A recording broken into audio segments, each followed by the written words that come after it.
Hi நான் கவிதா ராம்ஜி. நம்ம இன்றைக்கி என்ன பார்க்க போகிறோம் அப்படின்னா பிஓ எக்ஸாமுக்கான ப்ரிப்பரேஷன் பார்த்துட்ருக்கோம் இல்லையா. அதில் யூனிட் 4ல் ஜென்ரல் சயின்ஸில் இருந்து வேர் டு ஸ்டடி வந்து பார்க்க போகிறோம். ஃபிசிக்ஸ்க்கு வந்து ஆல்ரெடி வேர் டு ஸ்டடி வந்து கொடுத்துட்டு நம்ம சேனல் பிளேலிஸ்ட் வந்து சேவ் பண்ணியிருக்கிறேன். பார்க்காதவங்க பார்த்து படிச்சுக்கோங்க. அதாவது எந்தெந்த டாபிக் வந்து எந்தெந்த புக்கில் வந்து கவர் ஆகுது அப்படிங்கிறத வந்து நான் வந்து மென்ஷன் பண்ணி கொடுத்துருக்குறேன். வேர் டு ஸ்டடியில் வந்துட்டு இன்றைக்கி வந்து கெமிஸ்ட்ரி பார்க்க போகிறோம். இதில் வந்துட்டு பொருட்களின் வகைப்பாடு, ஸ்டோச்சியோமெட்ரி, எதிர்வினைகளின் வகைகள், உலோகங்களின் பிரித்தெடுத்தல், அமிலங்கள் மற்றும் அடிப்படைகள், குறிப்பிட்ட கால இடைவெளியின் வகைப்பாடு, ரசாயன பிணைப்பு, கார்பன், நைட்ரஜன், ஆக்சிஜன் மற்றும் கந்தகவாயு சட்டங்கள், மருந்துக்கள், உரங்கள், சாயங்கள் மற்றும் பாலிமர்கள், இந்த டாபிக்ஸ் எல்லாமே எதில் கவர் ஆகுது அப்படிங்கிறத வந்து நான் கொடுத்துருக்குறேன். வாங்க பார்க்கலாம். நம்ம வந்து பிஓ எக்ஸாமுக்கான சிலபஸ் வைஸ் வந்து டாபிக் வந்து ஃபுல்லாகவே முடிச்சிட்டோம். தமிழ் ஃபுல்லாக முடிச்சிட்டோம், சைக்காலஜி ஃபுல்லாக முடிச்சிட்டோம். இப்போ வந்து சயின்ஸ் அண்ட் சோசியல் வந்து சம் டாபிக்ஸ் வந்து பார்த்துக்கிட்டு இருக்கோம். வீடியோ ஸ்கிப் பண்ணாமல் பாருங்கள். நம்ம சேனலை சப்ஸ்கிரைப் பண்ணி வச்சுக்கோங்க. ஆல் அப்படிங்கிற பட்டனை கிளிக் பண்ணிக்கோங்க. அப்போ தான் நம்மளோட வீடியோஸ் எல்லாமே உங்களுக்கு உடனே ரீச் ஆகும். இப்போ வந்துட்டு சயின்ஸில் இருந்து வேதியியல் அப்படிங்கிற டாப்பிக்கில் வந்து எந்தெந்த புக்கில் இருக்குது அப்படிங்கிறத பார்க்கலாம். ஃபஸ்ட்டு வந்து பருப்பொருட்களை வகைப்படுத்துதல் அப்படிங்கிற டாபிக் பார்க்குறோம். இந்த பருப்பொருட்களை வகைப்படுத்துதல் அப்படின்னு பார்த்தோம்னா old book and new book எந்தெந்த புக்கில் கவர் ஆகுது அப்படிங்கிறத வந்து கொடுத்துருக்குறோம். ஓல்டு புக்கை பார்த்து படிக்கணுமா அப்படின்னு சொல்லி நிறைய பேர் கேட்குறீங்க. நியூ புக்கை பார்த்து ஃபஸ்ட்டு படிங்க. படித்து முடிச்சதுக்கப்புறம் டைம் இருந்துச்சுன்னா ஓல்டு புக்கில், அதாவது நியூ புக்கில் இல்லாத சம் டாபிக்ஸ் வந்து மேபி கொடுத்துருக்கலாம் ஓல்டு புக்கில், அதை வந்து நீங்கள் வேணால் பார்த்து படிச்சுக்கோங்க.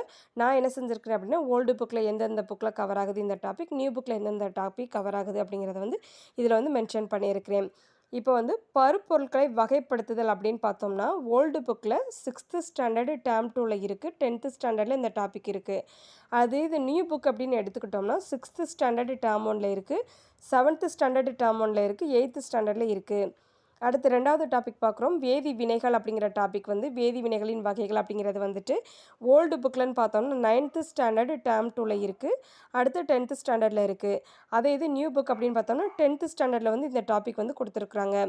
அடுத்து மூன்றாவது பார்க்குறோம். தாதுக்களை பிரித்தெடுத்தல் அப்படிங்கிற டாபிக் பார்த்தோம்னா நியூ புக்கில் 12th ஸ்டாண்டர்டில் வால்யூம் 1ல் வந்து ஃபுல்லாக கொடுத்துருக்குறாங்க.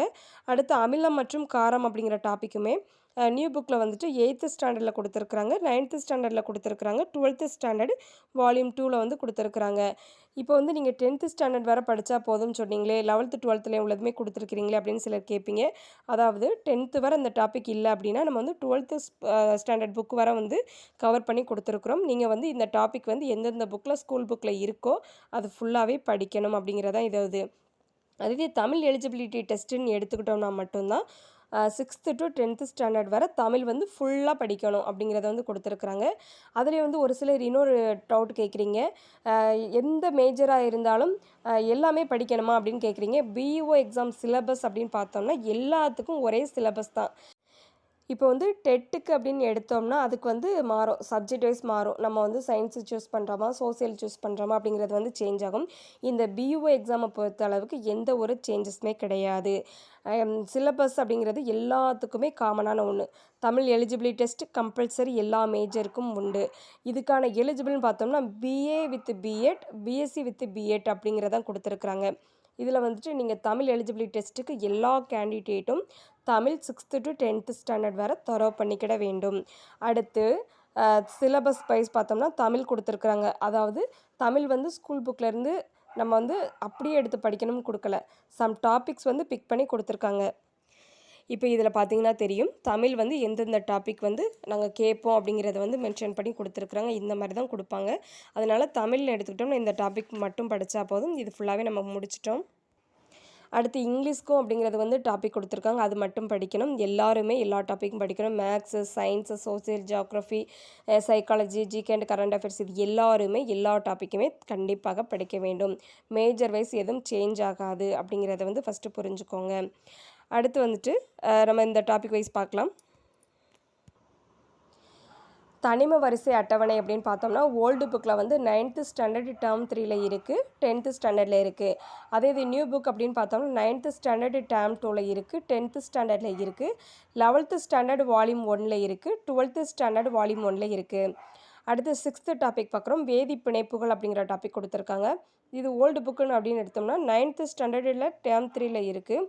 இது நியூ புக் அப்படின்னு பார்த்தோம்னா 9th ஸ்டாண்டர்டு டேர்ம் 2ல் இருக்குது, 11th ஸ்டாண்டர்டு வால்யூம் 1ல் வந்து இருக்குது, வால்யூம் 2ல் வந்து இருக்குது. அடுத்து 7th டாபிக் பார்க்குறோம். கார்பன் அதன் சேர்மங்கள் அப்படிங்கிற டாபிக் பார்த்தோம்னா 10th ஸ்டாண்டர்டில் இருக்குது. அடுத்து வந்து நியூ புக்கில் வந்து 9th ஸ்டாண்டர்டு டேர்ம் 2ல் இருக்குது. 10th ஸ்டாண்டர்டில் இருக்குது. 11th ஸ்டாண்டர்ட் வால்யூம் 2ல் வந்து இருக்குது. அடுத்து 8வது டாபிக் வந்து பார்க்குறோம். நைட்ரஜன், ஆக்சிஜன் மற்றும் சல்ஃபர் அப்படிங்கிற டாபிக் பார்த்தோம்னா ஓல்டு புக்கில் வந்து 8th ஸ்டாண்டர்டில் டேர்ம் 1ல் இருக்குது. அதே இது நியூ புக் அப்படின்னு எடுத்தோம்னா 11th ஸ்டாண்டர்டில் வால்யூம் 1ல் வந்து கொடுத்துருக்குறாங்க இந்த டாபிக் வந்துட்டு. அடுத்து 9th டாபிக் பார்க்குறோம். மருந்து, உரங்கள், சாயங்கள் மற்றும் பாலிமர்கள் அப்படிங்கிற டாபிக் வந்து கொடுத்துருக்குறாங்க. இது ஓல்டு புக் அப்படின்னு எடுத்தோம்னா 12th ஸ்டாண்டர்ட் வால்யூம் 2ல் இருக்குது. அதே இது நியூ புக் அப்படின்னு பார்த்தோம்னா 6th ஸ்டாண்டர்டு டேர்ம் 3ல் இருக்குது. 7th ஸ்டாண்டர்ட் டேர்ம் 3ல் இருக்குது. 9th ஸ்டாண்டர்ட்லேயுமே இதே டாபிக் கொடுத்துருக்குறாங்க. இப்போ வந்து கெமிஸ்ட்ரிக்கு வந்து வேர் டு ஸ்டடி பார்த்துட்டோம். எந்தெந்த புக்கில் கவர் ஆகுது அப்படின்னு சொல்லிட்டு. அடுத்து வந்து தாவரவியல் வந்து பார்க்கலாம். நம்மளோட வீடியோ உங்களுக்கு யூஸ்ஃபுல்லாக இருந்துச்சுன்னா ஒரு லைக் கொடுத்துருங்க. நீங்கள் கொடுக்குற ஒவ்வொரு லைக்குமே எனக்கு அடுத்தடுத்து வீடியோ ரெஃபர் பண்ணுறதுக்கு ரொம்பவே மோட்டிவேட்டாக இருக்கும். நம்ம சேனலை லைக் பண்ணுங்கள், ஷேர் பண்ணுங்கள், சப்ஸ்கிரைப் பண்ணுங்கள். Thank you friends.